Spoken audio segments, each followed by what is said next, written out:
Ukraine-Russie, depuis quelque temps, je me suis imposé de ne pas commenter les actualités en provenance du front ukrainien.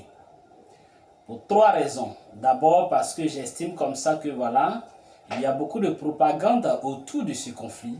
Les médias sources auprès desquels voilà, on a l'habitude de s'informer. Je constate que depuis ce conflit-là, nous n'avons pas d'informations assez fiables, que ce soit des médias du côté russe comme les médias du côté occidental ou du côté ukrainien. Voilà, j'estime que les informations en provenance de ces différents médias ne sont pas assez fiables, ce que j'assimile même à de la propagande. Ça, c'est la première raison. La deuxième raison, c'est que je ne comprends plus vraiment voilà, la stratégie de la Russie. Si, dans les premières heures, on nous disait comme ça que c'est une opération spéciale pour désarmer l'Ukraine, près de 5 ans après, je ne comprends plus vraiment la stratégie de la Russie. Troisième raison, parce que j'estime que c'est une guerre qui va durer dans le temps. Ce sera une très longue guerre, une très longue guerre qui va forcément tôt ou tard déboucher sur une plus grande guerre au niveau de l'Europe et même au niveau mondial. Pourquoi pour moi ça sera une très longue guerre? Parce que aujourd'hui, l'Occident et la Russie se disputent l'Ukraine. Voilà, se disputent l'Ukraine. La Russie veut garder l'Ukraine sous son influence. L'Occident veut avoir l'Ukraine sous son influence. Voilà, l'Ukraine, parce que l'Ukraine, la plus grande aspiration du peuple ukrainien depuis 1917-1920, après la révolution bolchevique en Russie, qui a été suivie par la formation de l'Union des républiques socialistes soviétiques, l'URSS, la plus grande aspiration des Ukrainiens, du peuple ukrainien, a toujours été de quitter le giron russe pour basculer dans le camp occidental.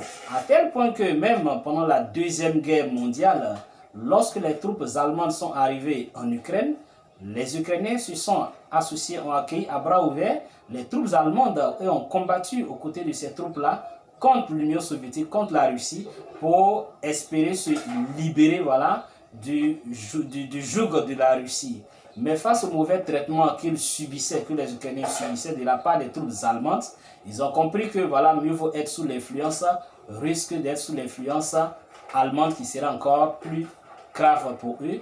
C'est comme ça que voilà, par la suite, ils ont combattu aux côtés des Russes contre les Allemands.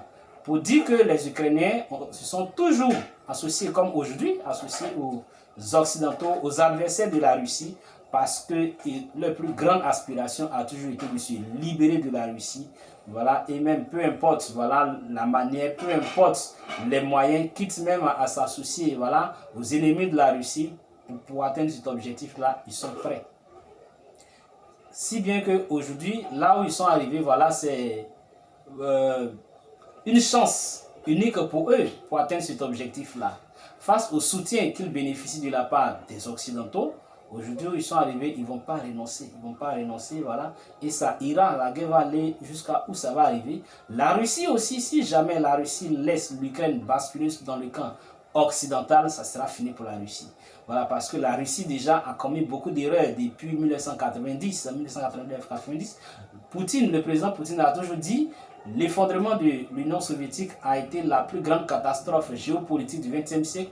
Moi, je dirais comme ça que la plus grande catastrophe pour la Russie, la plus grande catastrophe du XXIe siècle, la plus grande catastrophe géopolitique, c'est le fait que les anciens, associés ou alliés, les anciens membres du pacte de Varsovie qui étaient du côté de la Russie, basculent aujourd'hui dans le camp adverse, dans le camp de l'OTAN. Voici la plus grande catastrophe pour la Russie, la plus grande erreur pour la Russie. Et aujourd'hui, ce qui reste à la Russie, la dernière chance, si cette chance elle est perdue, ça sera fini pour la Russie. Et déjà, ils ont commis une autre erreur de laisser la Finlande basculer dans le camp de l'OTAN, juste à leur frontière. Il ne leur explique que l'Ukraine, si jamais l'Ukraine bascule dans le camp occidental, ce sera fini pour la Russie. Donc la Russie a intérêt à ne pas lâcher voilà, cette Ukraine-là bascule dans le camp occidental, parce que si jamais l'Ukraine bascule dans le camp occidental, ça sera une base arrière, selon les Russes, une base arrière pour l'OTAN en vue de prochaines attaques, de futures attaques contre la Russie. L'Occident aussi, voilà, estime comme ça que laisser l'Ukraine basculer dans le camp, rester sous l'influence russe, c'est une mauvaise affaire pour eux. Ils veulent l'Ukraine dans leur camp de leur côté pour faire de l'Ukraine une sorte de base arrière, une sorte de rempart contre la Russie. Voilà pourquoi j'estime que cette guerre va durer, déboucher sur quelque chose de plus grand. Parce que de l'un ou de l'autre des deux côtés, aucun ne veut lâcher cette Ukraine-là. Aucun ne veut laisser ce pays-là. Voilà, veut forcément avoir l'Ukraine de son côté parce que chacun estime qu'il y va de sa survie. Voilà pourquoi j'estime que cette guerre va durer dans le temps et cette guerre va déboucher